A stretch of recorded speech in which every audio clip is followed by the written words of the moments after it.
Muy buenas tardes a todos. Bienvenidos a esta segunda sesión de este foro sobre las restricciones a la libertad de expresión religiosa en México. Es un gusto darle la bienvenida, que nos acompañen el día de hoy. Y hoy estaremos escuchando a otros tres extraordinarios ponentes que continuarán lo que ya hemos estado platicando y exponiendo sobre esta propuesta de ley que se ha dictaminado en la Cámara de Diputados y que podría poner en riesgo la libertad de expresión en materia religiosa en nuestro país. Voy a dar la bienvenida a nuestro presidium que está hoy con nosotros. Se encuentra entre nosotros el doctor Javier Saldaña Serrano. Ya los presentaré formalmente en un momentito más con su reseña curricular. También está con nosotros el maestro Bernardo Pereira Calzada y el doctor Agustín Herrera Fragoso, de quienes tendremos el gusto de escucharles en esta tarde. Bueno, les recordamos que estaremos escuchando de cada uno de ellos una participación, su experiencia y también una ponencia que nos compartirán, y después tendremos la oportunidad de hacer preguntas a nuestros panelistas del día de hoy. Y pues para iniciar este evento voy a dar el uso de la palabra al doctor Agustín Herrera Fragoso, quien es doctor en Derecho, especialista en Derechos Humanos por la Universidad Complutense y doctorado en Bioética y Biojurídica por la Cátedra UNESCO, y quien también es investigador del Instituto de Ciencias Jurídicas de Puebla y del Research Scholar de la UNESCO y de la Mesa de Bioética y Derechos Humanos. Así que damos la bienvenida al doctor Agustín Herrera Fragoso, de quien es el tiempo.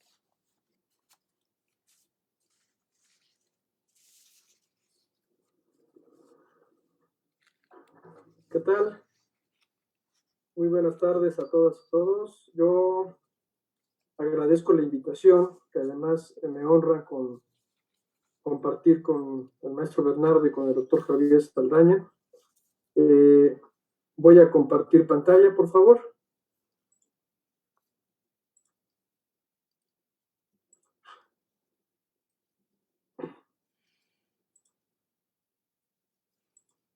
Muy bien. Bueno, el tema que nos ocupa hoy es la reforma a la fracción cuarta del artículo 29 de la Ley de Asociaciones Religiosas y Culto Público. La historia de esta iniciativa es muy interesante porque inicia con un proyecto y termina con otro, ¿verdad? Pero en el contenido de la exposición de motivos, a mí me llama mucho la atención que incluso ellos hablan de tolerancia y que se debe de evitar el discurso de odio, y sin embargo su exposición habla de un discurso de odio en contra de unos documentos que exponen, que además no son de México, sobre discurso de odio, ¿verdad? Aunque es un tema incluso que no se debe de tomar en cuenta por ser muy polisémico, y eso crea ambigüedad e incertidumbre jurídica, así se basa esa exposición de motivos, ¿verdad? Entonces, antes que nada me gustaría tomar unos temas muy importantes para tener en consideración sobre la libertad y la tolerancia religiosa. Primero que nada, la libertad religiosa tiene una vertiente interna que atiende a la capacidad de los individuos para desarrollarse y actuar de conformidad con una particular visión del mundo en la que queda definida la relación del hombre con lo divino.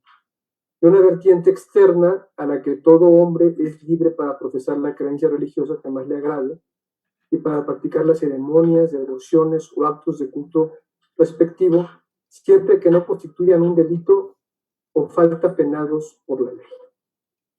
Los actos de culto público son los específicamente orientados a desarrollar de manera colectiva los ritos, ceremonias y prácticas que las diferentes religiones reconocen como manifestaciones institucionalizadas o formalizadas de su fe religiosa, definidas y gobernadas por reglas preestablecidas por ellas. Estas dos premisas son muy importantes de tener previo al análisis del proyecto, toda vez que, bueno, estamos hablando de un derecho natural de la persona, ¿verdad?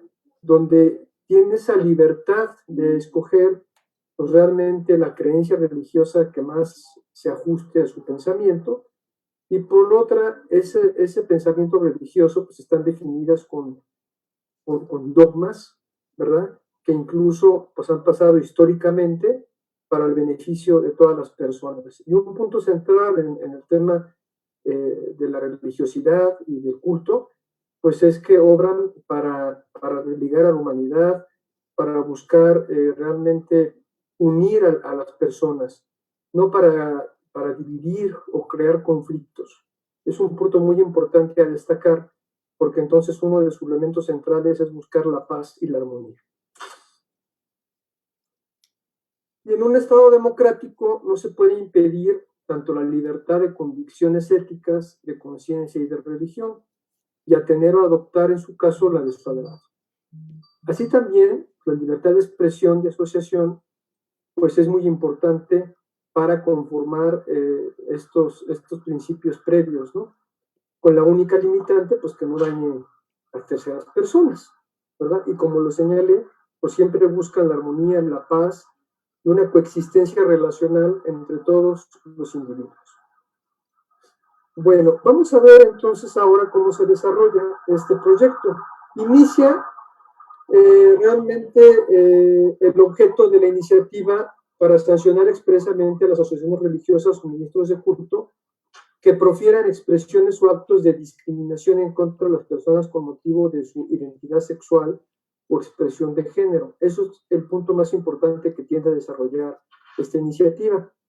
Y ello con el objeto de evitar ataques de organizaciones religiosas y sus agentes en contra de la población de la diversidad sexual, ¿no? Ya que ello no afecta a la persona a quien se dirige el discurso de odio y discriminación, sino que propicia una sociedad intolerante, ¿verdad? Ya que sin duda se ejerce un poder religioso sobre sus feligreses. Eso en resumen es lo que expresa toda su exposición de motivos sobre este tema, ¿verdad? Sin embargo, incluso en el mismo documento se expresa que ese mismo proyecto pues es intolerante hacia el grupo religioso y sobre sus representantes. Muy bien. El artículo 29, que es fracción cuarta, inicia su proyecto por promover la realización de conductas contrarias a la salud o integridad física de los individuos, que así se encontraba, y le agregan, o ejercer actos de discriminación con motivos de identidad sexual o expresión de género de las personas. Y posteriormente se dictaminó y se concluyó modificando la última parte donde habla de la integridad física de las personas o ejercer respecto de estos actos de discriminación. Las conferencias pasadas se habló mucho del contenido del proyecto dictaminal, pero a mí me gustaría incluso hacer ver el gran error que se está metiendo desde el primer proyecto con un tema central que incluso últimamente también está en otros proyectos legislativos, ¿verdad? Y es el tema de identidad sexual o expresión de género. Eso es muy interesante abordarlo y lo voy a abordar incluso desde las mismas herramientas que utilizan ellos. Voy a abordarlo desde la Corte Interamericana de Derechos Humanos con la opinión consultiva 24 que habla sobre la identidad de género, igualdad y no discriminación, donde en esa misma opinión consultiva establece realmente cuáles son las definiciones que se encuentran establecidos para el criterio de la identidad de género, igualdad y no discriminación. Pero fíjese qué interesante lo que dice. En el 31 dice, esta corte debe abordar estas temáticas, ¿verdad? Perdón, teniendo en cuenta que en ellos suelen utilizarse conceptos y definiciones acerca de lo que no existen acuerdos entre los organismos nacionales, internacionales, organizaciones y grupos que defienden sus respectivos derechos. así como en ámbitos académicos en que se debaten. Además, responden a una dinámica conceptual sumamente cambiante y en constante revisión. O sea, habla de que las definiciones y los conceptos que utilizaron, pues son fluidos, ¿no? Que no realmente encierran un poder conceptual para establecer criterios correctos, adecuados en una ley, ¿no? Y entonces señala más adelante que deben evitarse cuidadosamente utilizarlos, ¿verdad?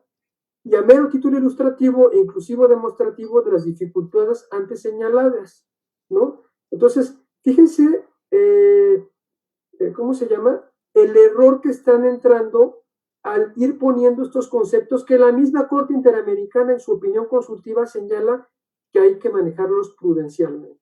Esto es importante verlo porque realmente no incluso leen, ¿verdad?, a fondo lo que se está expresando sobre estas denominaciones. Incluso el tema de las identidades de género cambian de lugar, ¿no? La Unión Europea tiene reconocidas 83, España tiene reconocidas 32, y entonces son conceptos pues, realmente muy complejos de ver. Muy bien. Ahora, hay que ver que estos derechos que yo señalé previamente, ¿verdad?, están ya en nuestra Constitución Política de los Estados Unidos Mexicanos, ¿verdad? Dice, artículo 6, la manifestación de las ideas no será objeto de ninguna inquisición judicial o administrativa, sino en caso de que ataque a la moral, la vida privada o los derechos de terceros. Provoque algún delito o perturbe el orden público. Al vinculado con el artículo 7, también señala que es inviolable la libertad de difundir opiniones, información e ideas a través de cualquier medio. Más adelante señala que ninguna ley ni autoridad puede establecer la previa censura, ¿sí? Y en el artículo 24 nos habla de que toda persona tiene derecho a la libertad de convicciones éticas, de conciencia y de religión, y a tener o adoptar en su caso la de su agrado. En este sentido, ya incluso la reforma que quedó sobre este tema limitante de la manifestación de ideas, de expresión, ¿verdad?, en contra de los grupos religiosos y de sus representantes, pues va en contra de estos 3 artículos constitucionales que además no necesitan mayor interpretación porque la letra es clara. Y en ese sentido incluso no se tiene por qué entrar en discusión de si es pertinente o no. Simplemente sería inconstitucional de entrada. Ahora bien, esto incluso es el parámetro de control de regularidad constitucional que nos establece la Corte del orden de prelación de las normas, nuestra Constitución, los tratados internacionales en la materia, etc. En este sentido, simplemente estoy yéndome al marco normativo supremo, que además es claro en sus conceptos y definiciones, por el cual no se debe de permitir esta transformación. Y por último, hay una jurisprudencia muy interesante sobre lo de la libertad religiosa. Y solamente para ir viendo el contenido que nos establece y nos armoniza lo señalado previamente en la Constitución, nos habla de esa dimensión interna y externa, ¿no? Y la faceta interna de la libertad religiosa se relaciona íntimamente con la libertad ideológica. Y aunque es difícil de redefinir de un modo que sea general y a la vez útil, atiende a la capacidad de los individuos para desarrollar y actuar de conformidad con una particular visión del mundo en la que queda definida la relación del hombre con lo divino. Y ello no significa que nuestro texto constitucional proteja todo el desarrollo de ideas, actitudes y planes de vida religiosos en contraposición a ideas y actitudes ateas o agnósticas. Más adelante dice, así como los derechos de reunión, asociación o expresión protegen tanto la posibilidad de reunirse, fundar y pertenecer a asociaciones y expresarse con la opción de los que prefieren no hacerlo, ¿no? Y la Constitución en sí también, pues habla criterios limitantes realmente contenidos en el artículo 1. ahí mismo la misma Constitución nos establece sus criterios de no discriminación. Ahora bien, el órgano administrativo competente es la CONAPRED, que incluso en muchas ocasiones, ¿verdad?, ha pedido cuentas principalmente a algunos sacerdotes en sus expresiones y se ha atendido en la legítima defensa para exponer el derecho que tienen a expresarse. Algo que me llama mucho la atención y que nunca se ha tomado en consideración es la función de CONAPRED con los rubros de discriminación que tiene que tener interiormente con el Consejo. Fíjense qué interesante, este se desprende de cada concepto de discriminación que viene en el artículo 1, pero yo me pregunto, ¿hay algún consejo en CONAPRED sobre discriminación religiosa? Es el único que no existe. Entonces la misma CONAPRED, ¿verdad?, es incongruente en sus funciones toda vez que tiene que establecer pues ese consejo para esos temas. A lo cual es que quienes son más discriminados, ¿verdad?, son los grupos religiosos, porque incluso no tienen un área administrativa que pueda realizar alguna observación o recomendación competente de esa institución. Entonces yo creo que aquí incluso estamos hablando de un tema que además está en la Constitución de una institución que ya tiene tiempo, fundada desde Rincón Gallardo, y que incluso ha dejado omisa esa función importante para llevar a cabo. Bueno, dicho lo cual, la conclusión que yo llegué, y que bueno, lo dejo para cualquier pregunta o comentario, no debe establecerse en leyes inferiores y mucho menos en donde se promueve la libertad de culto, y en el ámbito religioso se debe mantener principalmente conforme a sus dogmas y su fe. Entonces sería contrario y violento ese derecho natural de todas las personas. Y la reforma es inviable, ya que va más allá de su ámbito constitucional y convencional, debiendo evitar dividir más a las personas, y lo que está creando es incluso más problemas en la sociedad. Byung-Chul Han incluso nos habla de que por esta situación de la pandemia debemos de buscar más armonía y no más división, que incluso él lo manifiesta con esta sociedad de furia, ¿no? O sea, que estamos viviendo en muchas circunstancias. Por lo cual, yo creo que son temas que no se deben de tocar así de sencillo, porque tocan fibras muy sensibles de la sociedad y de todas las personas. Bueno, por mi parte es cuanto, y quedo atento a sus comentarios. Muchas gracias.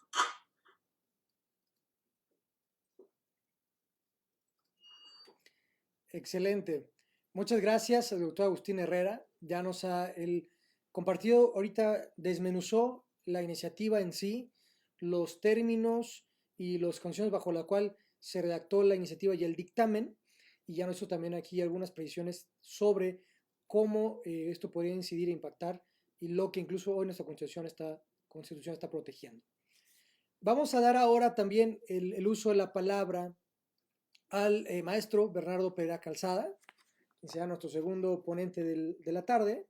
Él es licenciado en Derecho, maestro en Administración Pública y candidato a doctor por la Universidad Anáhuac Querétaro. Actualmente se encuentra cursando también la maestría en Derechos Humanos y Libertad Religiosa. Es profesor investigador de la Universidad Anáhuac en materia de Derechos Humanos, Derecho Parlamentario y Políticas Públicas y Buena Gobernanza. Él es socio del despacho Pereira Vázquez, teniendo a su cargo el área de Derecho Empresarial y Litigio Constitucional y Administrativo.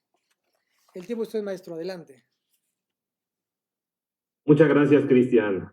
Muchas gracias por la invitación. Gracias a todas y a todos por el interés de estar aquí, porque creo que es algo importante lo que nos congrega el día de hoy, poder dialogar respecto a esta iniciativa de reforma de la fracción cuarta del artículo 29 constitucional y del artículo 29 de la Ley de Asociaciones y Culto Público. Yo un poco lo que quiero centrar mi plática con la intención de no pisarnos un poco los temas y que podamos poder abordar tal vez de una forma mucho más completa la temática, a mí me gustaría hablar y poner un poco de manifiesto qué es esto de Estado laico, ¿no? Porque claramente el entendimiento que tengamos o no tengamos por lo que es el Estado laico puede traer repercusiones positivas o repercusiones negativas con respecto de la libertad religiosa. Lo primero que quisiera mencionar, que creo que es más que obvio, pero me gustaría hacer hincapié en ello, es que todas las sociedades son religiosas. Y no con ello me quiero enfocar en transmitir en que son clericales, sino que son religiosas porque el hecho religioso se encuentra presente y es innegable que cualquier sociedad, incluso en aquellas que se ha pretendido inhibirlo, existe el hecho religioso, ¿no? El hecho religioso es algo que ha acompañado a la humanidad desde sus inicios. Y el ser laico, el que un Estado sea laico, hoy en día es una de las características más importantes que deben de tener los Estados modernos, los Estados democráticos y los Estados de derecho. Sin embargo, entramos en una problemática al momento de querer hablar de Estado laico. ¿Por qué? Porque hay una indeterminación semántica confusa con respecto a lo que entendemos por laicidad y laicismo, ¿no? Que es un poco en lo que quiero centrar mi plática de hoy.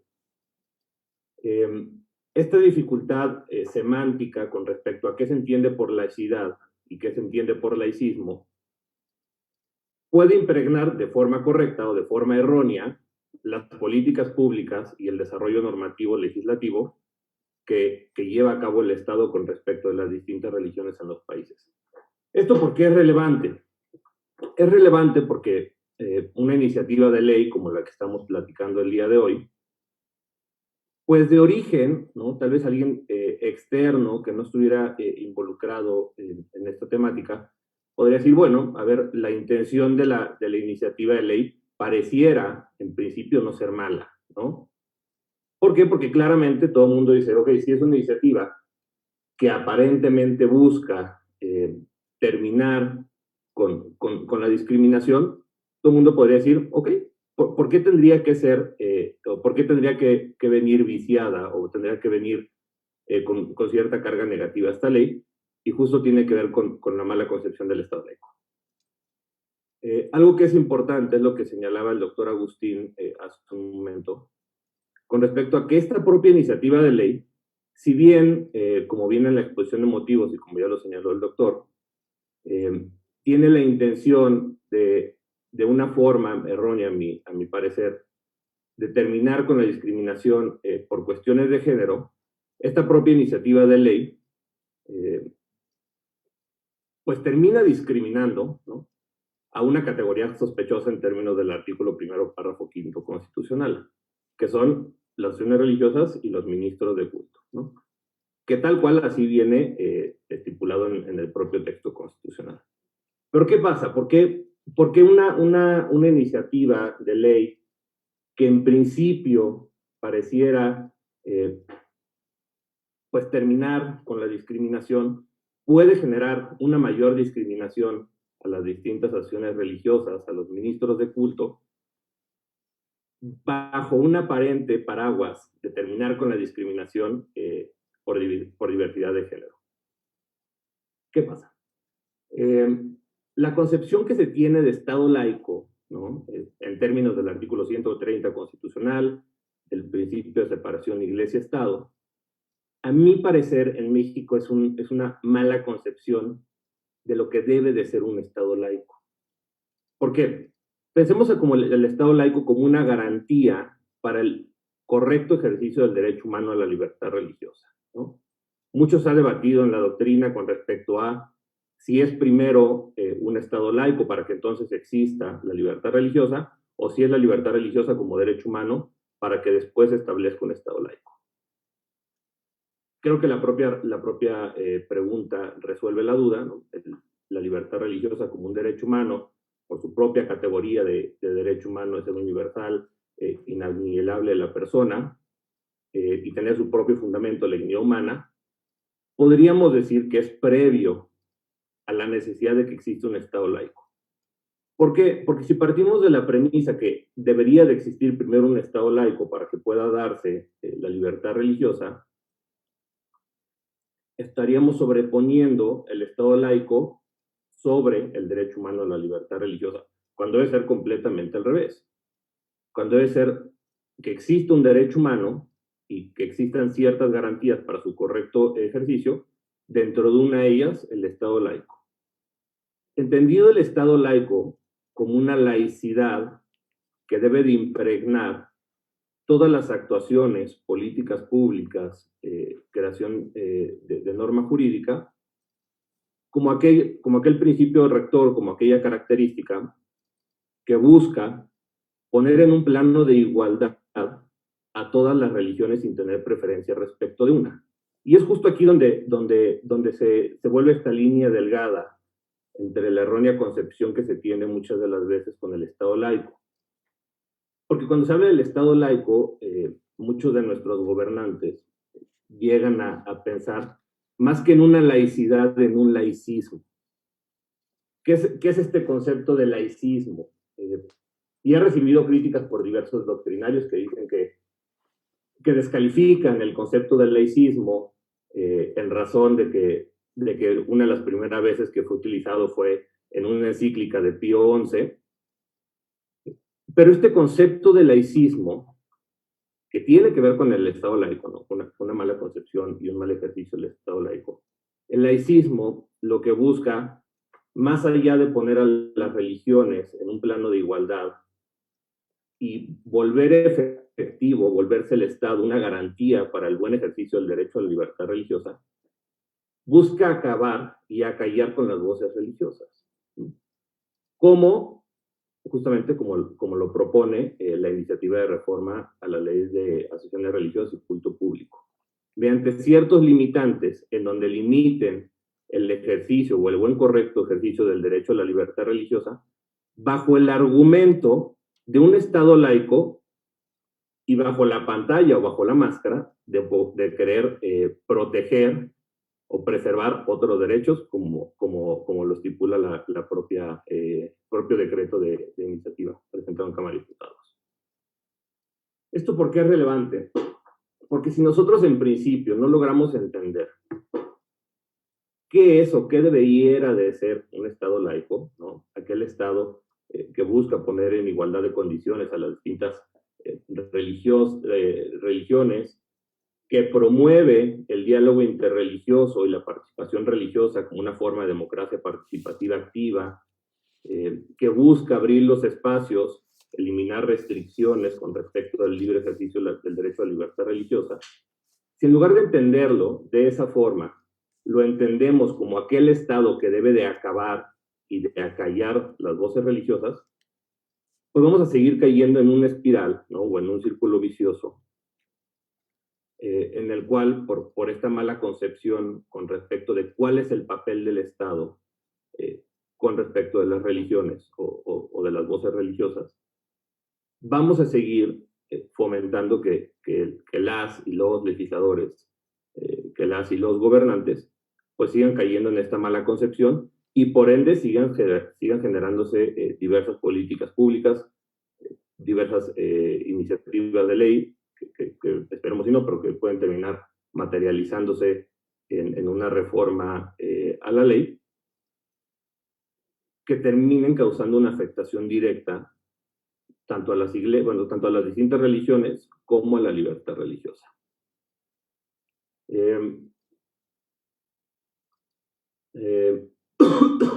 Entonces, bueno, ¿cómo podemos determinar o definir esta distinción entre laicidad y laicismo, ¿no? La laicidad como aquella forma que pugna por el buen y libre ejercicio de la libertad religiosa, tanto en su sentido positivo como en su sentido negativo, brindando apertura de participación democrática participativa, en donde se involucren sí a la ciudadanía, pero también a los distintos líderes religiosos. Por el contrario, el laicismo, que reitero, es una crítica que se ha hecho por distintos académicos, pero el laicismo un poco en contraposición a la laicidad, ¿no? Como aquel, con mala concepción, a mi parecer, mala concepción del el Estado laico, que busca generar ciertas limitantes, ¿no? Yo un poco para terminar, pido que recordemos o que tengamos presente que esta idea de Estado laico no es necesariamente una idea mala, sino más bien lo erróneo es la percepción que se tiene con respecto de qué es el Estado laico y cuáles son las tareas que debe de llevar a cabo el Estado laico como un Estado tristemente represor de ciertos derechos y ciertas libertades. Y busquemos cambiar este chip, ¿no? Busquemos cambiar este chip desde nuestras propias trincheras, que busquemos promover el Estado laico como este Estado en donde existe un verdadero ejercicio de la libertad religiosa, ese Estado laico como una garantía para el ejercicio de dicha libertad religiosa, y que poco a poco cada quien desde nuestras trincheras pues podamos ir haciendo un cambio, un avance con respecto a la concepción que se tiene. Por mi parte es todo, estimado Cristian. Muchas gracias. Agradecemos al maestro Bernardo Pereira por su participación. Creo que estamos aquí fuera de toma.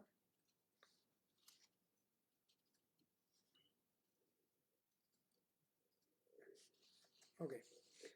Vamos a darle el tiempo ahora y el uso de la palabra al doctor Javier Saldaña Serrano, quien él es licenciado en Derecho por la Facultad de Derecho de la Universidad Nacional Autónoma de México, doctor en Derecho por la Facultad de Derecho de la Universidad de Navarra, Pamplona, España, con estancia de investigación en la Pontificia Universidad de la Santa Croce, Roma, Italia, estancia de investigación postdoctoral en la Universidad de La Coruña, en Galicia, España, y también él ha sido conferencista en universidades de Argentina, Chile, Perú, Italia, España, Washington, Estados Unidos, Utah, Estados Unidos y Perú. Es autor y coautor de más de una docena de libros y actualmente es investigador en el Instituto de Investigaciones Jurídicas de la Universidad Nacional Autónoma de México. El doctor Javier Saldaña es miembro del Comité Académico del Instituto de la Judicatura Federal del Consejo de la Judicatura Federal a partir de febrero de 2012 y es profesor por oposición de la materia Filosofía del Derecho en la Facultad de Derecho en la Universidad Nacional Autónoma de México. Adelante, doctor, el tiempo es de usted. Muy bien. ¿Se escucha? Muy bien. Pues en primer lugar, buenas tardes a todos los que nos siguen en este segundo evento sobre la adición al artículo 29 de la Ley de Asociaciones Religiosas y Culto Público.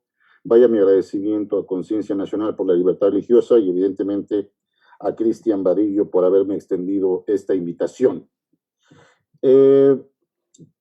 Quisiera comenzar con una anécdota muy breve, y es que yo hace muchos años me hicieron favor en la Cámara de Diputados de hablar en algún par de clases sobre un tema muy importante que me parece que es vital para cuando se hace una reforma a una ley, y máxime cuando esta viene aparejada por una serie de sanciones. La materia que yo impartí en aquella ocasión fue teoría legislativa y técnica legislativa. Bien, echando un vistazo por aquellos apuntes que preparé hace años, me di a la tarea de abordar desde esa matriz el tema que hoy nos convoca. Y voy, por tanto, a establecer mi exposición fundamentalmente centrándola en aquella parte que tiene que ver con cuestiones de forma. No voy a entrar, aunque diré algo sobre las cuestiones de fondo, ya lo han tratado en la sesión anterior, algo dijo también Agustín hace un momento, pero voy a centrar mi atención más en las cuestiones que yo considero son de forma, que también son importantes, son fundamentales, desde aquellas horas de clase que pasé delante de los asesores de los diputados y que tuvieron como base la teoría legislativa y la técnica legislativa. Bien, una de las cuestiones que más me llamó la atención cuando por primera vez leí el dictamen fue que siempre sucede lo mismo. Cuando el legislador mexicano mete mano a la cuestión que tiene que ver con el fenómeno religioso, con la libertad religiosa, en ese momento hay que ponerse a temblar, porque por más buena intención que haya por parte de algunos legisladores en tratar de modificar el andamiaje constitucional y reglamentario del derecho de libertad religiosa, casi siempre termina todo mal, todo mal. Sucedió con el artículo 24 de la Constitución al introducir una libertad espuria, como es la libertad de convicciones éticas. Yo todavía no sé a qué se refiere con el tema de las convicciones éticas, y también sucedió con la reforma al artículo 40 de la Constitución, cuando desde un imperialismo, digamos, federal, se impuso al resto de los estados por una vía constitucional la obligación de llamarnos una forma de gobierno laico. Bien, en fin, yo he escrito sobre estos temas, no voy a detenerme ahora sobre esto, pero lo que me llama la atención es precisamente lo que les acabo de señalar. Cada vez que el legislador mete mano en las cuestiones que tienen que ver con las relaciones Iglesia-Estado, casi siempre termina mal, ¿no? Casi siempre terminan mal. Hoy también nos enterábamos la semana pasada cómo hay una serie de iniciativas ya aprobadas por las comisiones de la Cámara de Diputados en las que se van a discutir cuestiones centrales que tienen que ver con la igualdad sustancial y que claramente afectan temas sustanciales que están relacionados con la libertad religiosa. Muy bien. Ahora, antes fue otro tipo de diputados, ahora también es el partido Morena el que propone por voz de una de sus diputadas esta reforma al artículo 29 en su párrafo cuarto, que ya lo había señalado Agustín, ¿no? Dice textualmente esta propuesta: constituyen infracción a la presente ley, se refiere a la Ley de Asociaciones Religiosas y Culto Público, por parte de los sujetos a que la misma se refiere. Aquí viene la adición. Fracción cuarta: promover la realización de conductas contrarias a la salud o integridad física de los individuos, o, esta es la adición que había propuesto la diputada, ejercer actos de discriminación con motivo de la identidad sexual o expresión de género de las personas. Muy bien. Después es más específico el propio dictamen, y también lo que voy a leer a continuación forma parte del objetivo que trata de alcanzar esta adición. Dice en su parte de consideraciones número 5 lo siguiente: ¿para qué es esta modificación? Cito: para sancionar expresamente a las asociaciones religiosas y ministros de culto que profieran expresiones o actos de discriminación en contra de las personas con motivo de su identidad sexual o expresión de género, ello con el objeto de evitar ataques desde las organizaciones religiosas y sus agentes en contra de la población de la diversidad sexual. Bien. Hay también en la iniciativa otro tipo de argumentos, tópicos, que son recurrentemente citados, repetitivamente y cansadamente argumentados cuando se invoca pues este tipo de derechos. ¿Cuáles son estos? Pues temas como la no discriminación por orientación sexual o de género, ¿no? Evitar la estigmatización que pueden sufrir terceras personas, la incitación al odio, expresiones como las de la diversidad sexual, esto por supuesto sin rechistar, ¿no? La intolerancia religiosa. Y una cosa que me ha llamado poderosamente la atención, que yo, sinceramente, yo no he visto en ninguna bibliografía que haya leído, y llevo más de 15 años dando clases de derechos humanos en la Facultad de Derecho de la UNAM, una expresión que es la de considerar a la comunidad LGBT y todas las letras que siguen grupos vulnerables. Yo, sinceramente, tendría alguien que explicarme a mí qué significa ser un grupo vulnerable, porque un grupo vulnerable para mí puede ser efectivamente, digamos, personas que tienen un problema de carácter económico, lingüístico, racial, pero las personas del LGBT, no sé por qué, son grupos vulnerables. Bien, lo que quiero decir simplemente con esto, pues es que no solamente en la iniciativa se establece esa visión, sino que hay otra serie de argumentos que son los que siempre suelen citar cuando se trata de defender este tipo de propuestas. Bien, a estos evidentemente no me voy a referir, y como les dije a ustedes, voy a tratar de abordar los aspectos técnico-jurídicos relativos a la forma de esta presentación de adición legislativa, porque considero que son importantes, ¿no? Alguien podría decir, bueno, estas observaciones, como tú lo acabas de decir, son cuestiones de forma, que no afectan a la validez ni la esencia de la adición en cuestión.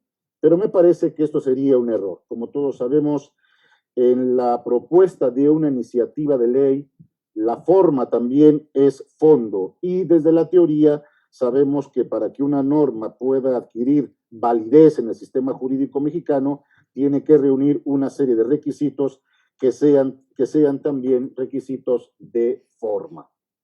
Bien, en la iniciativa yo he podido ubicar 8 errores, 8 faltas, 8 imprecisiones de técnica legislativa que voy a pasar a explicar. Algunas son, en mi opinión, más importantes que otras, pero todas juegan un papel relevante cuando se trata de establecer una iniciativa de estas dimensiones, ¿no? La primera de los déficits en materia de técnica legislativa se refiere, digamos, a que esta iniciativa, ¿no? Debería ir, o todas las iniciativas generalmente van acompañadas de alguna referencia jurídica en la que se soporte la adición legislativa que se pretende hacer. No me refiero a la base jurídica en la que se establece la potestad parlamentaria de adicionar una ley, sino al sustento jurídico, ya sea constitucional, internacional o reglamentario, en el que dicha adición podría estar soportada.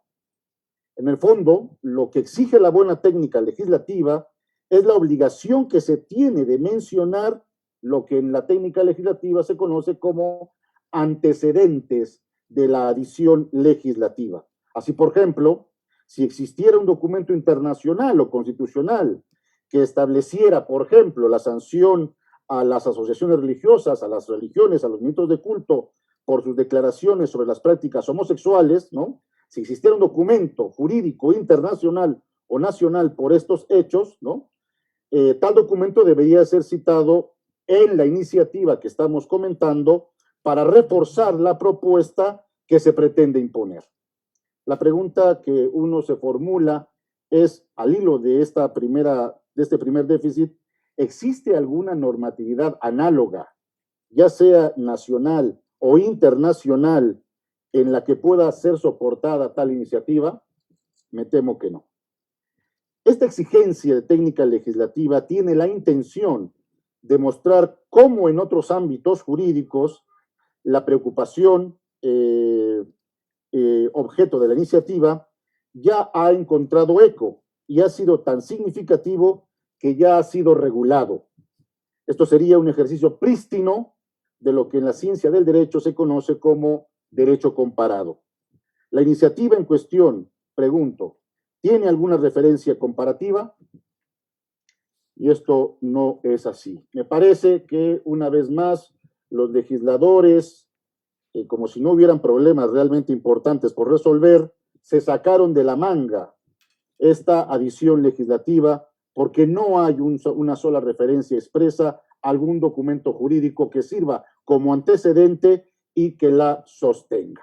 Esa sería la primera observación. La segunda observación, el segundo déficit de técnica legislativa, ¿no?, va vinculado con el anterior. Y es que al no tener un punto de arranque que sirva de referencia a la iniciativa, tampoco reúne otro requisito importante que también forma parte de la praxis parlamentaria de cualquier parlamento medianamente inteligente. Esto es, establecer con la mayor precisión posible cuál es el resto de la legislación específica con la que la adición se vincularía o a la que afectaría.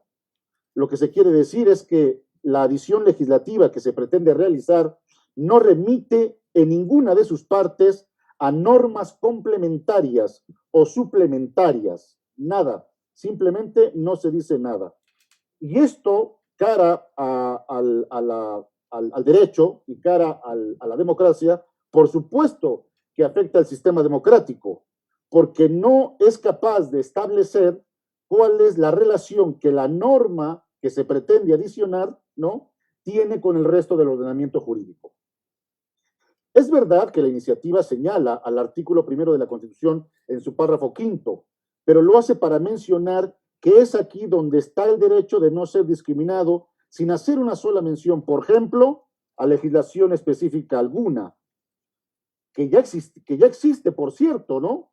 Como son, por ejemplo, y que se refieren precisamente a la no discriminación, como por ejemplo la ley para prevenir y eliminar la discriminación, o a las facultades que tendría en esta materia el Consejo Nacional para prevenir la discriminación, órgano encargado y especializado en evitar las discriminaciones entre las personas.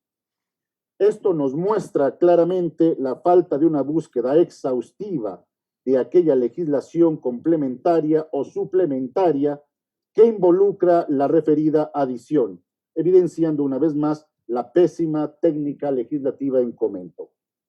Señores, si cualquier diputado va a presentar una iniciativa de adiciones legislativa, lo primero que tiene que hacer es buscar cuáles son las otras legislaciones, las otras normas dentro del ordenamiento jurídico que tienen vinculación con el objeto central de esa propuesta parlamentaria.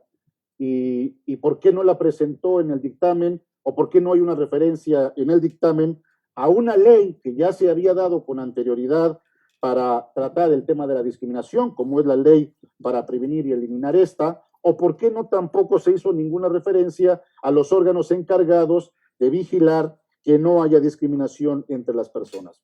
No hay ninguna respuesta a esta interrogante. Simplemente puede ser que a los diputados no se les haya antojado, pero esto demostraría pues su falta de exhaustividad legislativa. Un tercer error formal tiene que ver con las palabras que se utilizan cuando se redacta una norma o una adición a esta, las cuales deben ser lo más claro y preciso posibles. Máxime si con ellas se pretende establecer sanciones. Esta es una exigencia básica de cualquier modificación legislativa, que de no cumplirse provocaría una redacción defectuosa por la ambigüedad u oscuridad de las palabras empleadas, trayendo en consecuencia una grave violación al Estado de Derecho por la falta de una interpretación adecuada por la serie de lagunas que provocaría y que no ayudarían a una buena formación jurídica ni de los que nos dedicamos al derecho, ni tampoco de los ciudadanos, ¿no? En el caso de la adición que venimos comentando, se emplean palabras que componen expresiones que no solamente tienen un problema de ambigüedad, sino también de vaguedad, pero no me quiero meter ahora a disquisiciones filosóficas que no vienen al caso, ¿no? ¿Cuáles son estas expresiones? Actos de discriminación, identidad sexual o de género. Vayamos a la primera, actos de discriminación. Y para esto, pues vayamos a ver qué es lo que dice la ley que no citaron, que no citó la legisladora cuando mandó este dictamen. ¿Qué dice el artículo 4 de la ley para prevenir y eliminar la discriminación? Dice, se está refiriendo a actos de discriminación, ¿eh? Se entenderá por discriminación toda distinción, exclusión o restricción que basada en el origen étnico o nacional, sexo, edad, discapacidad, condición social o económica, condiciones de salud, embarazo, lengua, religión, opiniones, preferencias sexuales, estado civil o cualquier otra tenga por efecto impedir o anular el reconocimiento o el ejercicio de los derechos y la igualdad real de oportunidades de las personas. Bien, para hacer una definición de no discriminación, falta al primer principio básico de cualquier referencia filosófica y epistemológica. Cualquier concepto tiene que ser lo más conciso y breve posible para poder ser entendido. Bueno, pero esto es lo que dice la ley, ¿no? A propósito de la no discriminación.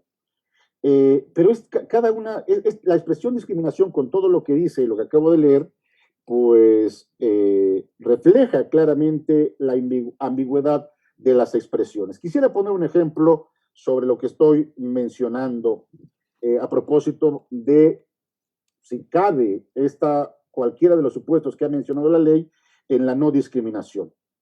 En casi todas las ceremonias religiosas matrimoniales se lee la Biblia, y de esta se lee aquella parte que dice que cuando Dios creó al hombre, los creó varón y mujer. La lectura de este texto en una ceremonia religiosa sería discriminatorio para algún homosexual o lesbiana o cualquier otra persona de orientación sexual que señala la ley, quizá por una orientación, porque su orientación sea diversa a la de un hombre y una mujer a la señalada. ¿Qué se tendría que hacer? Se tendría que establecer una sanción al pastor o al sacerdote o a cualquier otra persona que haya leído en esa ceremonia religiosa que la Biblia, y al señalar que cuando Dios creó al hombre los creó varón y mujer. ¿Se está discriminando? Desde el derecho sabemos que la imposición de una pena o una sanción debe estar precedida por una diáfana redacción legislativa. En el derecho penal se conoce como exacta aplicación o adecuación de la conducta al tipo penal, porque sin ella se estaría afectando gravemente derechos fundamentales, tan significativos como la libertad de las personas, y una interpretación jurídica a partir de expresiones ambiguas o vagas nunca debe ser restrictiva. Esto nos lo han enseñado y desde el 2011, el 10 de junio del 2011, se ha repetido incansablemente. Toda interpretación jurídica debe ser en favor de las personas, en favor de sus derechos y no de manera restrictiva. De lo que se trata cuando se propone una nueva ley o una adición legislativa es la de ofrecer una cierta racionalidad lingüística que tienda a salvaguardar el principio democrático en el que se sostiene la creación de normas, lo suficientemente claras y precisas para que el ciudadano de a pie sepa a qué atenerse dado el conocimiento preciso de tales normas. Lo contrario es atentar contra el mismo Estado de Derecho. La falta de racionalidad lingüística se extiende a otras expresiones que igualmente aparecen en la iniciativa de reforma, como son la de orientación sexual, la cual sin duda tiene graves problemas de ambigüedad y de vaguedad. ¿Qué significa esta expresión? ¿Cuál es el significado preciso? Se puede decir en términos generales que se llama orientación sexual, cito, aquella orientación emocional, sexual o afectiva duradera hacia otro. Como podemos imaginarnos, bajo esta expresión se puede mencionar casi cualquier cosa. Igual se puede sentir una atracción sexual por los niños que por los ancianos, lo mismo por los padres que por los abuelos o los hermanos, etcétera, ¿no? Bien, esto también plantea un problema grave cuando se trata de saber con precisión a qué se refiere el tema de la orientación sexual, ¿no? Bien, hay otro problema también con la palabra género, la cual acarrea iguales o aún más complejos problemas que las anteriores. En un libro que estoy leyendo ahora, que me ha parecido muy importante, que se llama La filosofía se ha vuelto loca, ¿no? Se dice que por primera vez, o la primera vez que se utilizó el concepto de género y la expresión rol de género fue en 1955, y fue en un artículo sobre hermafroditismo. Allí se definió el rol de género de esta manera. Cito, entendemos por rol de género todo aquello que una persona dice o hace para manifestar que tiene el estatus de muchacho u hombre, o de chica o mujer, Esto incluye la sexualidad en el sentido del erotismo, aunque no se reduce solo a esto.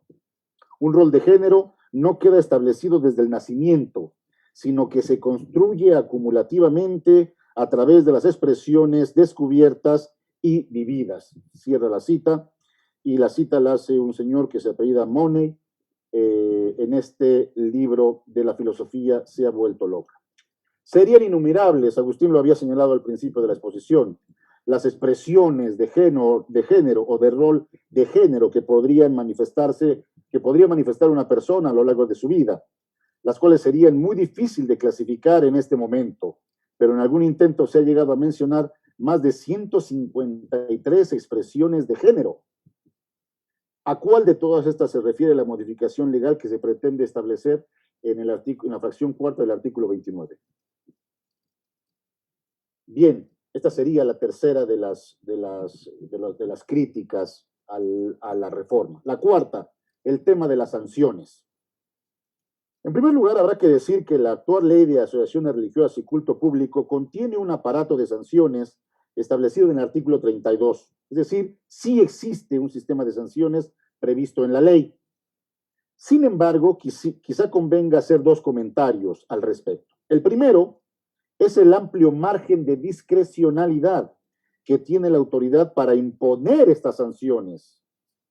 Son criterios tan amplios como el que la propia autoridad podrá, cito, la propia autoridad podrá determinar la naturaleza y gravedad de la falta. Es decir, si dejamos en la Secretaría de Gobernación que establezca la falta, pues en este momento ya sabríamos cuál sería esa determinación, ¿no? O también otra expresión, otra manifestación de esa amplia, digamos, potestad que se le da a la autoridad, es que ésta se encargará de medir, como si se pudiera medir. Es que la redacción de esta ley me parece perdón, la expresión está estúpida, ¿no? ¿Cómo se puede medir? Cito, el grado de alteración a la tranquilidad social. Yo puedo medir cualquier superficie geométrica, pero no puedo medir el grado de alteración a la tranquilidad social, y está en la ley, ¿no? La pregunta que yo formulo es, ¿cuál sería el criterio para determinar la sanción correspondiente? Bien, está el tema también de la diversidad de sanciones, que son graves, no son cualquier cosa, señores, las cuales van desde el simple apercibimiento hasta la clausura definitiva del templo, la cancelación definitiva de los derechos de las AR, etc. Como claramente se puede comprobar, estas sanciones son especialmente graves, pues se refieren a la pérdida de derechos fundamentales. Por eso, no pueden darse al arbitrio de una discrecionalidad mal empleada como la ley permite o se la da a las autoridades. No olvidemos que para la imposición de sanciones gravosas hace falta una, entre comillas, tipificación, y que esta tipificación esté perfectamente establecida y no hacerse depender de una voluntariedad tan mayúscula como la que la ley da a la autoridad. Hay, sin embargo, y ya voy casi terminando, otro asunto de importancia en relación a las sanciones que menciona la iniciativa, y es que esta no menciona cuáles son, es decir, las sanciones a esa iniciativa, no las sanciones que ya estaban antes. Una buena técnica legislativa establece que en el orden interno de la ley, esta debe contener las sanciones específicas a la adición anunciada, señalando claramente a la vez el procedimiento respectivo a la nueva figura, y la iniciativa, tal como fue presentada, adolece completamente de esto. Probablemente se podría decir que serían las mismas sanciones, el mismo procedimiento y la misma autoridad que ya estaban establecidas en la ley, pero a esto habría que decir que tales elementos o tales argumentos fueron pensadas para infracciones previamente establecidas, pero no para una nueva transgresión. Más aún, si este fuera el caso, al menos se hubiera mencionado que en la iniciativa, objeto de nuestro comento, que serían las mismas sanciones ya establecidas en la ley, pero en el dictamen no aparece ni siquiera esta referencia. quinta omisión o error de técnica legislativa, ¿no? Si se lee con detenimiento el documento, uno se va a dar cuenta que no hace una sola mención, no se refiere, no habla, en ninguna parte está la expresión libertad religiosa. Sí se habla de libertad de cultos, pero no se habla de la libertad religiosa. Y esto es importante por una razón, porque la Constitución mexicana, ni en la Constitución mexicana, ni en la Ley de Asociaciones Religiosas y Culto Público se habla de libertad de cultos. Y segundo, hombre, yo creo que si la legisladora en cuestión se hubiera detenido un momento, hubiera puestose a leer la enorme cantidad de libros y doctrinas nacional e internacional que reconocen hoy, sin ningún tipo de error, que la libertad de culto es apenas una especie de la libertad religiosa y que no existe en la Constitución ni en la Ley de Asociaciones Religiosas y Culto Público ninguna libertad de... no existe ninguna libertad de culto. De lo que se habla es de libertad religiosa. La sexta de las imprecisiones en técnica legislativa, ¿no? Es curioso. Esto me llamó poderosamente la atención. La comisión revisora de ese dictamen le enmendó la plana a la diputada y a sus asesores. ¿Por qué? Porque le dijo, señora diputada o señores asesores, su iniciativa no tiene nombre. Un dictamen de ley reglamentaria del 130 constitucional que establece una serie de sanciones y que no tiene nombre. ¿Se puede ver tanta ignorancia en esto? Bien, la comisión revisora tuvo finalmente que ponérselo y le llamó decreto por el que se reforma la fracción cuarta del artículo 29 de la Ley de Asociaciones Religiosas y Culto Público. Y una más. Esta es la cereza del pastel. Esta es la cereza del pastel. La cereza del pastel. Uno lee el documento y la comisión revisora le dice a la diputada, diputada, se equivocó de ley. Usted no quiere reformar la ley de la Comisión Nacional de Derechos Humanos como lo dice en el dictamen. La ley que usted quiere modificar es la Ley de Asociaciones Religiosas y Culto Público. Es decir, por alguna extraña razón, que no quiero yo especular, la diputada lo que pedía en el dictamen no era la modificación de la Ley de Asociaciones Religiosas y Culto Público, sino la Ley de la Comisión Nacional de Derechos Humanos. Bien, estos comentarios preliminares son 8, me falta un octavo. Estos comentarios preliminares nos muestran claramente cómo existen problemas de origen en la presentación de la adición legislativa, siendo esta una modificación de origen y de entrada defectuosa por los errores que presenta en el terreno de la técnica legislativa que deberían de llevarla a rechazar o regresarla, para utilizar un lenguaje taurino, a este toro deberían de regresarlo a los corrales, ¿no? O ser rechazada definitivamente por la Cámara de Diputados por estos errores graves. O en el caso de que el resto de los diputados también dieran por bueno estos errores de técnica legislativa, pues uno esperaría que la Cámara de Senadores, por estos errores de forma, simplemente de forma, lo rechazara. Agustín había dicho algo al principio que es muy importante destacar y que yo lo hago al final de mi exposición, y este sería el último y el octavo déficit, ¿no?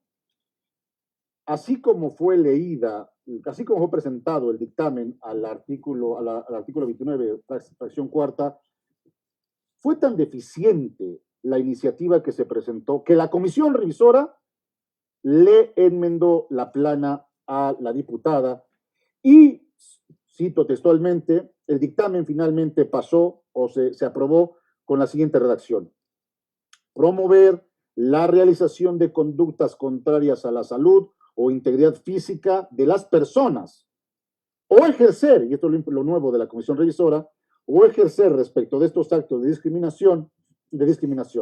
Si la redacción se queda así, repito otra vez, promover la realización de conductas contrarias a la salud o integridad física de las personas, o ejercer respecto de estos actos de discriminación. Si la redacción queda así, habría un octavo argumento de descalificación de esta ley. ¿Cuál? lo reiterativo y repetitivo. ¿Por qué? Porque todo el tema de la no discriminación ya está a nivel constitucional, ya está en la ley específica y también hay órganos cualificados para esto. Cristian, yo termino aquí mi exposición, dejaría para otro momento las 12 deficiencias de fondo que observo en la ley. Pero bueno, creo que con esto ha sido suficiente. Gracias por su invitación, Cristian. Muchas gracias a nuestros 3 exponentes del día de hoy, panelistas. Gracias por sus comentarios. Ha sido enriquecedor y creo que nos han ayudado a tener que comprender cuál es el aspecto general de esta iniciativa y entender otros términos y conceptos que pueden impactar a esto que hoy se propone. Creo que en unión, en conjunto con la primera sesión, hemos podido ya escuchar estos argumentos de por qué esta iniciativa puede o podría o pone en riesgo la libertad de expresión en materia religiosa. Vamos a abrir un espacio ahora a contestar algunas de las preguntas que nos han hecho llegar la audiencia, el público. Hemos tratado de incluso unir algunas ideas de diferentes preguntas a fin de poder contestarle a los más que podamos en esta tarde. Y bueno, voy a comenzar diciéndoles que hay una inquietud importante dentro de la audiencia, tanto los que están aquí como en redes sociales, sobre si esta iniciativa o alguna iniciativa similar a esta equipara a decir que las convicciones religiosas, vaya, incluso la doctrina, podría ser calificable como una discriminación. Pregunta nuevamente, si una iniciativa como estas podría equiparar a la doctrina religiosa a un acto de discriminación. Pregunta para cualquiera de ustedes, quien quisiera tomar la palabra.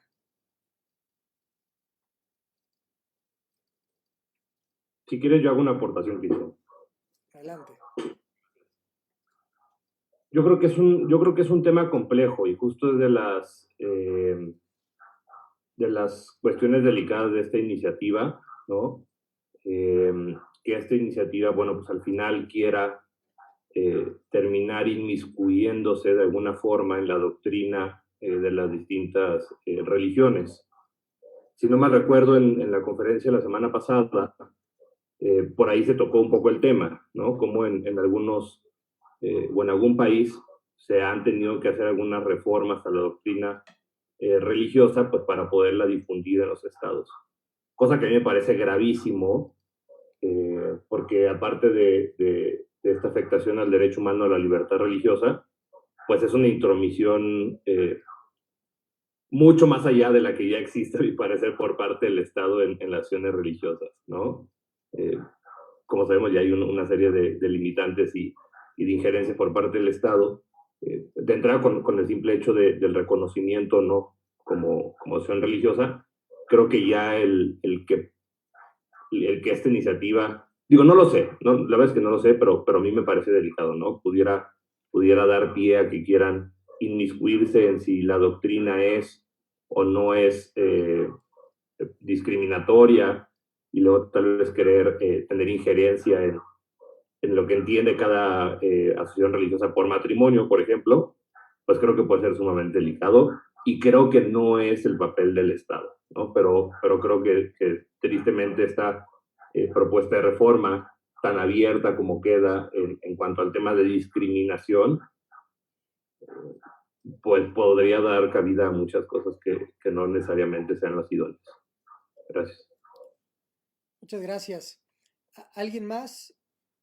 ¿Alguien más que guste hacer alguna aportación, alguna pregunta? Adelante, doctor Javier Saldaña.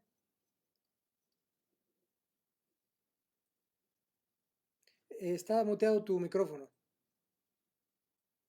¿Se escucha ahora? Adelante. Se escucha.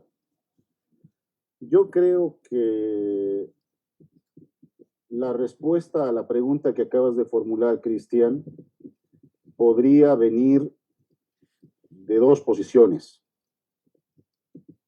La primera sería la posición de de todos estos grupos que, por supuesto, que iban a llamar discriminatorio al contenido de la doctrina, yo le prefiero llamar ideario religioso, establecida en los libros sagrados de las religiones. Incluso hay intentos que me parecen hasta absurdos de este tipo de grupos, de esta primera posición que señala que efectivamente son textos discriminatorios y que deberían de ser reformados. Les parecería que se quieren hacer coautores con Dios en la elaboración de estos libros sagrados. Es de locos, ¿no? De locos, de locos. Por supuesto que estos grupos van a apostar siempre por la tesis de que se está discriminando. Creo que la segunda respuesta a la pregunta que has hecho, Cristian, debería de ser no. ¿Cuáles son las razones por las que yo me sumo a esta propuesta? La primera porque las doctrinas religiosas o el ideario religioso son lo que son y siempre han sido así. En consecuencia, no se puede hacer un ejercicio de cambio o de calificación sobre libros que tienen cientos, miles de años. La segunda razón, son lo que son. La segunda razón que va vinculada a esta, y es que la idea de discriminación es una idea moderna. Las religiones fueron antes del Estado moderno. Son libros que se han venido leyendo desde hace miles de años. ¿Cómo vas a medir el contenido de esos libros con un concepto de los tiempos modernos o de la modernidad, y más recientemente, de hace apenas unos, si me permites, 100 años? Eso se llamaría anacronismo. Vas a medir con conceptos modernos doctrinas milenarias. Eso es un error argumentativo fatal. Pero ya te digo que los otros grupos dirían que sí es una discriminación y que deberían de cambiarse los textos divinos. Muchas gracias. Adelante, doctor Agustín. Bueno, la sesión pasada se habló un poquito de lo de discriminación y categorías sospechosas. Pero yo quiero decir algo bien claro, no toda distinción es discriminación. Vamos a hacer un voto razonado que hizo el juez Grossi con la opinión consultiva que señalé. Dice, discriminación es cuando, por ejemplo, a los niños se les hace distinciones no racionales entre unos y otros. Ahora estamos hablando entre pares, ¿no? Entre las niñas. O a las mujeres, que a algunas se les dé el acceso, por ejemplo, a la mastografía y otros no. O sea, entre ellas, entre esos iguales, se está haciendo realmente una diferenciación que no es racional y proporcional porque están en iguales de condiciones, ¿no? Todas son mujeres, vamos a hablar de 35, 40 años, ¿no? Como bien dice el doctor Saldaña, este pensamiento dogmático en documentos ancestrales, ¿verdad? Incluso se exponen en espacios propios de cada religión. Entonces, si yo, por ejemplo, soy una persona que incluso soy intolerante contra esos documentos y me meto en ese espacio, estoy hablando que discriminan cuando él realmente está haciendo un acto beligerante donde un espacio donde ya tiene su propio pensamiento dogmático y está tratando a todos por igual con base a ese pensamiento, ¿no? Entonces, y es donde realmente se conforma la expresión de eso. Entonces, no hay discriminación. El problema que yo veo ahora con el tema de la discriminación es que se ha hecho tan ambiguo, tan distorsionado y tan fluido, que crea muchos problemas, incluso eso de categoría sospechosa, o las acciones afirmativas de discriminación negativa están haciendo realmente entrar en conflicto situaciones que no deberían de estar. Y por el otro lado, siguiendo un poco el pensamiento de Adela Cortina con el tema de tolerancia, la tolerancia es hacia la persona, no hacia lo que exprese, ¿sí?, de forma intolerante. Entonces, estas personas que se van a meter a estos espacios, ellos son los intolerantes, porque no están respetando el espacio donde se está llevando a cabo este pensamiento. Entonces, yo creo que es un tema que incluso se puede desarrollar en otro webinar, porque es muy amplio y tiene muchas aristas y quizás se tendría que matizar. Es cuanto. Muchas gracias. Muchas gracias. Muy interesante porque precisamente la libertad religiosa lo que hace es proteger las creencias y convicciones religiosas. La manera de vivir que adopta una persona que se ha ligado a una forma de creer. Entonces, como lo mencionan los tres, y evidentemente como menciona también el doctor Agustín, es muy interesante, ¿verdad?, cómo podría esto, ¿no?, poner en riesgo la propia doctrina, la propia cultura religiosa, el ideario religioso, como dice el doctor Saldaña, hacia la, vamos a decirle, hacia la voluntad de un grupo externo a esta propia convicción religiosa. Hemos estado hablando desde la reunión pasada, desde la sesión pasada, sobre precisamente el tema de cómo se pretende catalogar a la religión como discriminatoria. ¿Por qué no volteamos ahora a una pregunta que ha sido constante de la audiencia? Y esto lo voy a ligar con esta estadística de la propia INEGI, que dice que en México la segunda causa de discriminación es por temas religiosos.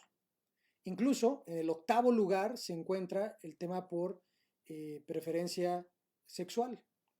Quiere decir que en nuestro país hay más discriminación por los temas religiosos, por la convicción religiosa, que por tema de preferencia o de género. Yo les haría a ustedes la pregunta, dado que esta es una realidad, nuestro país sufre de intolerancia y discriminación religiosa, ¿cómo se puede proteger a las creencias religiosas de esta discriminación? ¿Qué ley existe para proteger la discriminación en materia religiosa? ¿Y cuál es la autoridad pertinente para vigilar, proteger y garantizar, ¿no?, que no exista este tipo de discriminación?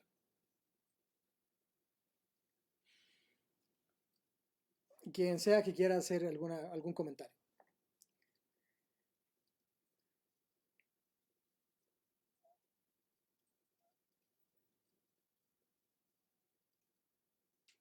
Nuevamente la pregunta es, en una realidad social en la que vivimos, en la que la religión es discriminada, ¿qué autoridad y qué ley protege a las religiones de esta discriminación? Adelante. Primero, doctor Saldaña, por favor, siempre me ilumina con sus comentarios. Está bien, Javier.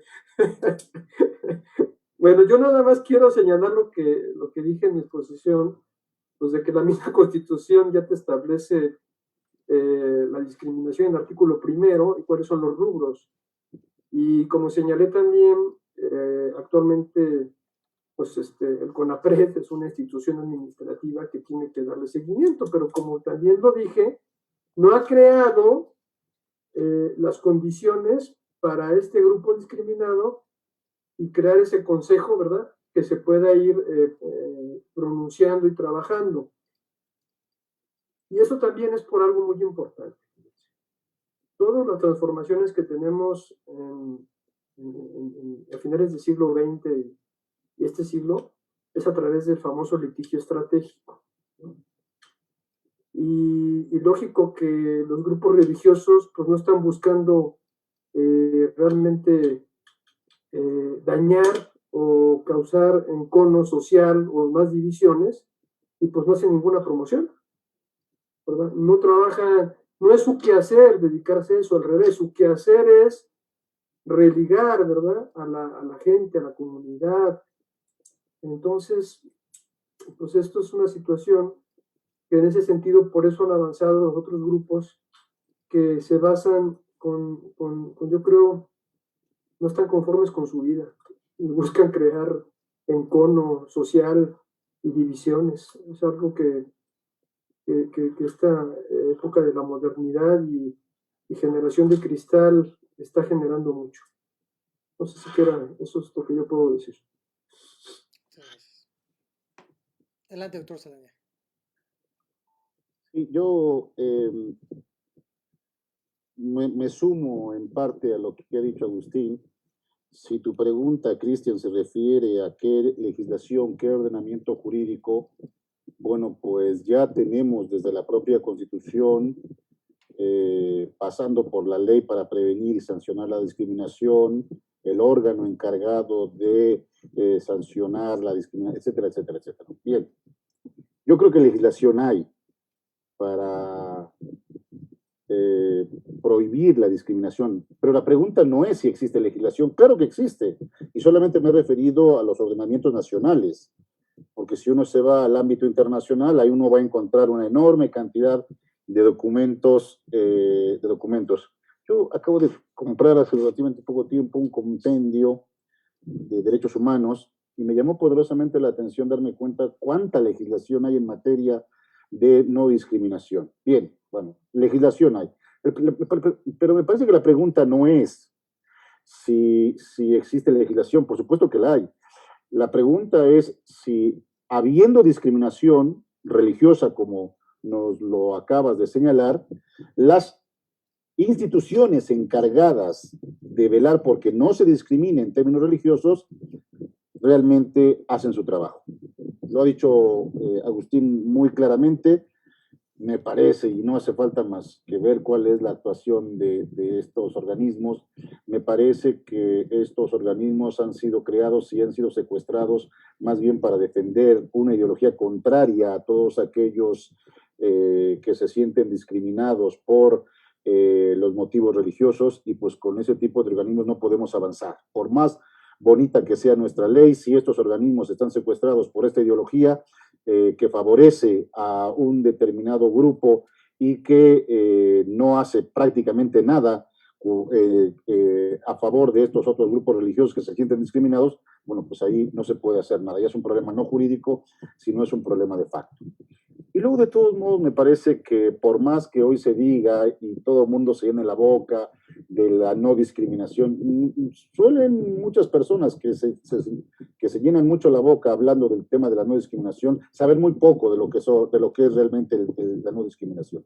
Yo, la verdad es que he tratado hasta donde he podido, después de leer, como leí a Aristóteles, cuando él habla en la Ética Nicómaco sobre el tema de la igualdad, donde yo creo que está basado el tema de lo que podría ser una sana discriminación, yo me he tratado de dar la tarea de leer otros textos que hablen sobre la no discriminación y sinceramente no le entiendo.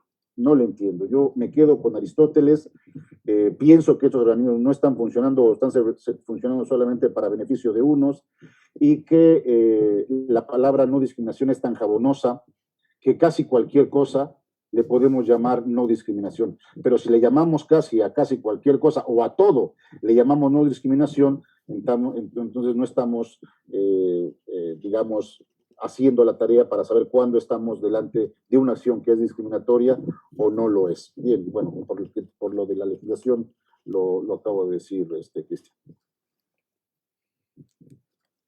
Excelente, muchas gracias, doctor Saldaña.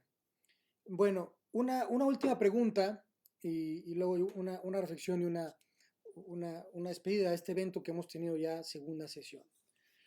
En reiteradas ocasiones nos ha preguntado el público, ¿ok?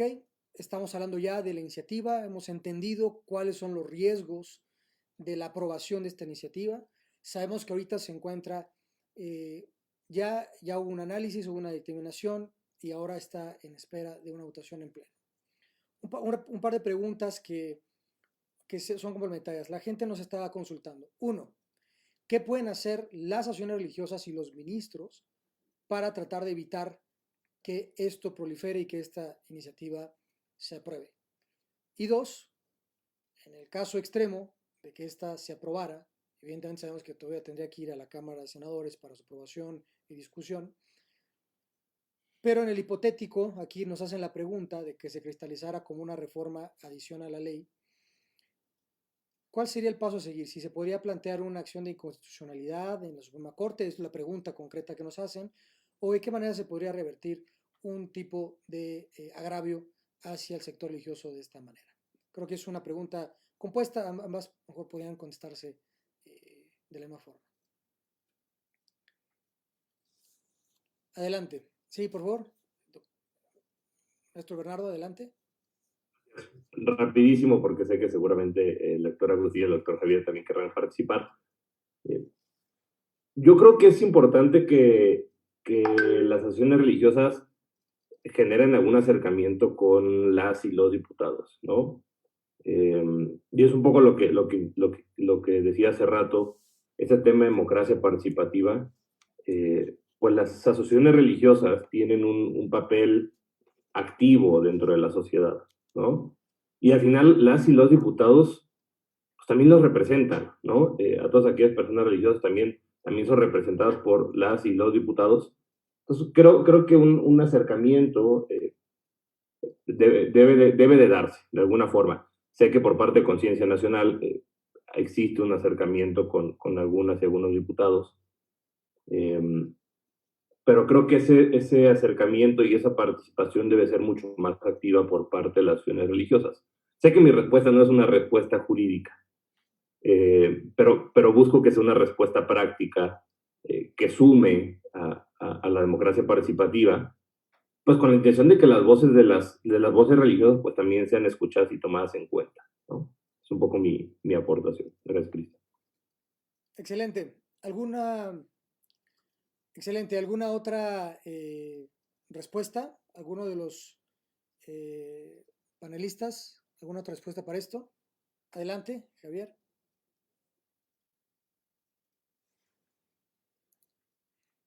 Estás muteado. ¿Me escuchan, verdad? Bueno, en la misma línea que acaba de señalar Bernardo, yo, digamos, ofrecería dos respuestas. Antes de llegar a la Corte y antes de emplear todos los mecanismos jurídicos que el sistema jurídico nos ofrece para impugnar una ley, pienso en términos inmediatos. Bernardo decía, bueno, los líderes religiosos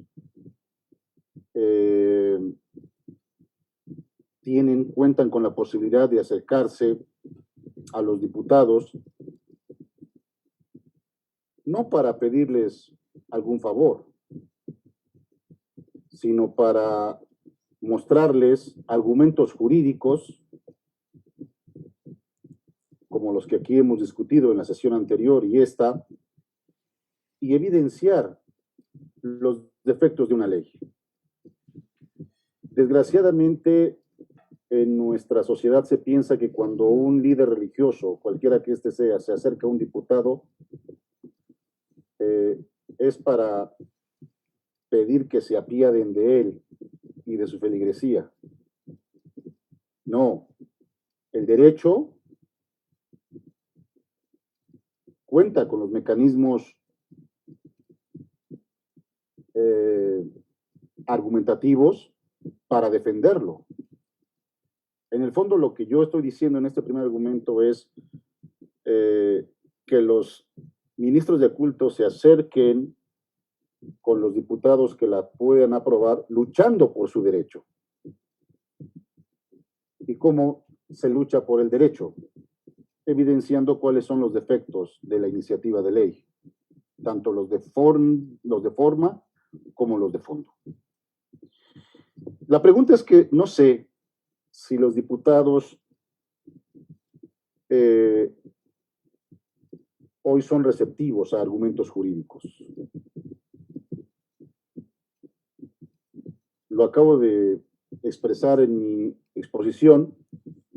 Yo creo que hoy estamos delante de uno de los momentos más débiles y graves en la defensa del Estado de Derecho, porque no sé si los diputados están o son proclives a escuchar argumentos jurídicos. Si no es el caso, bueno, también me parece, lo dije en alguna de las sesiones que tuvimos hace algún tiempo, Cristian, los líderes religiosos cuentan con un argumento central a la hora de defender sus derechos, y es el de la persuasión con argumentos jurídicos a su feligresía de que no les voten a aquellos diputados, no solamente que no saben hacer leyes, sino que además vulneran sus derechos más esencialísimos, como es el derecho de libertad religiosa. Alguien me podría decir, bueno, pero es que esa actitud, doctor, podría ser objeto de sanciones. Efectivamente, podría ser objeto de sanciones, pero siempre hay la posibilidad de que algún conferenciante o que algún taller de trabajo, etcétera, etcétera, pueda evidenciar esos defectos jurídicos que los líderes religiosos podrían utilizar para persuadir a su feligresía de no votarle a gente que no sabe hacer leyes. El problema es, en este punto, ¿no?, hacerles ver a los diputados que no se puede votar en favor de ellos cuando lo que están haciendo es no respetar derechos tan fundamentalísimos como el de la libertad religiosa. Luego habría una tercera respuesta, pero esta ya es más de otro nivel, y yo no la voy a decir, ustedes la podrán deducir de la pregunta que formularé al final. El dictamen que pretende modificar la ley tiene como sujetos a las asociaciones religiosas y a quienes integran las asociaciones religiosas. Fundamentalmente es una iniciativa para acallar a los ministros de culto. Esos son los sujetos del espectro normativo. Bien, pero ¿y qué no se puede también defender el derecho a la libertad religiosa no siendo AR o ministro de culto? Lo dejo ahí. Excelente, muchas gracias. ¿Algún otro comentario o respuesta sobre este tema? Bueno, adelante, sí, doctor Agustín. Bueno, yo nada más quiero agregar pues muy poco a lo que dijo Javier, porque casi dijo todo, de que sí es importante no dejar las manos a los tribunales, ¿no? No deja de también tener ideologías, no dejan de ser personas que en lugar de ayudarnos pueden perjudicar, como hemos visto en muchas resoluciones. Y yo creo que sí es ver desde un inicio cómo incidir en que estas transformaciones no son las mejores para el país ni para sus ciudadanos.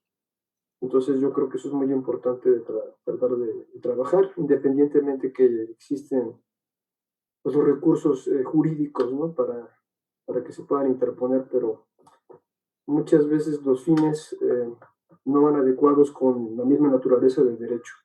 Entonces yo creo que es mejor tratarlos de evitar previamente. Solo. Excelente, muchas gracias también, doctor Agustín. Bueno, pues lamentablemente estamos llegando ya al final de esta segunda y última sesión de este congreso, de este foro sobre el análisis a esta iniciativa a la ley de asociaciones religiosas culto público. Creo que un último análisis y comentarios sobre incluso lo que ustedes han hablado ya de hoy. Ha quedado claro que pues, la democracia existe durante todo el tiempo, no únicamente durante comicios, durante elecciones. La democracia es el acto de representar, ¿verdad?, la voluntad de la sociedad. Y eso lo conecto con un poco el tema que nos habló el día de hoy el maestro Bernardo sobre el Estado laico. Queda muy claro que el gobierno es laico, pero los individuos no lo son. La sociedad no lo es. Los ciudadanos no lo son. Entonces, es imposible querer tratar a los individuos y a la sociedad bajo una característica que no es de ellos. Es del gobierno como un órgano. Sin embargo, nuestro país, ya bien lo decía Bernardo, es creyente, es religioso, tiene una convicción, cualquiera que sea, pero tiene una convicción. Propios datos también del INEGI, en este nuevo censo de población y vivienda, más del 90% profesa una religión. Quiere decir que la mayoría de los mexicanos y mexicanas tiene una convicción religiosa. Otro tema muy interesante y una frase que escuchamos en esta tarde del doctor Agustín Herrera, que la distinción no es discriminación. Qué interesante análisis, porque es precisamente donde muchas veces los debates o insinuaciones a pretender que algo es un acto de discriminación, más bien se han basado en una distinción entre los que no son iguales, no son pares, donde no tienen incluso la misma convicción o están en la misma circunstancia o situación. Y bueno, por último también creo que queda ahí claro el llamado de los panelistas y fue similar también la respuesta a esta pregunta la semana pasada, en que las acciones religiosas, los ministros, pero también las congregaciones, deben de participar en estos actos de democracia. Los diputados, diputadas, senadores, nuestros representantes populares hacen eso, representarnos en la toma de decisiones de cualquier tipo. Hoy estamos ante una iniciativa en la que ellos decidirían sobre estos temas particulares de libertad de expresión religiosa, pero hay muchos otros temas en los cuales nuestros diputados y diputadas también toman decisiones por la ciudadanía. Creo que nos han dejado ustedes una tarea, una invitación a ejercer la democracia, a realmente poder participar de la toma de decisiones, y esto es evidentemente comunicándonos, hablando, haciéndole ver a nuestros representantes cuál es la necesidad y la voluntad de la sociedad. Y bueno, con estos últimos comentarios yo cerraría esta segunda sesión y este foro. No sé si hay algún otro comentario o precisión de nuestro presidium el día de hoy. ¿Algún otro comentario final que ustedes quieran hacer? Adelante, doctor Agustín. Yo nada más quiero agradecer a Conciencia Nacional y a ti, Cristian, por invitarnos y hacer estos foros tan interesantes y con gente además que siempre voy a aprender. Agradezco a Bernardo y a Javier que estén en esta misma mesa y bueno, pues esperaremos a otros eventos. Muchas gracias. Al contrario, gracias a ustedes tres y a los tres también, al doctor Patiño, al doctor Carlos Alberto Pérez Cuevas y también al maestro Luis, que estuvo con nosotros también la semana pasada. Entonces, agradecimos con ustedes porque nos ayudan a nutrir, nos comparten sus experiencias, pero también nos ayudan a abrir también la visión del sector religioso a través de lo que ustedes han estudiado, su preparación y bueno, la experiencia que tienen en materia no solo jurídica, también filosófica, antropológica, incluso de la experiencia parlamentaria. Así que bueno, sé que estamos nuevamente en un foro virtual, tenemos aquí gente conectada de todo el país y también otros países de toda América. Entonces, donde quiera que estén, quiero pedirles un aplauso para nuestros panelistas del día de hoy, agradecidos con ustedes, el reconocimiento a su labor, a su esfuerzo y también pues a la dedicación que ustedes le dan a la causa de la protección de la libertad religiosa. Con esto terminamos, agradecemos a todos su participación y asistencia y claro que sí, continuaremos con este tipo de eventos para continuar formándonos. Muchas gracias, un abrazo a todos.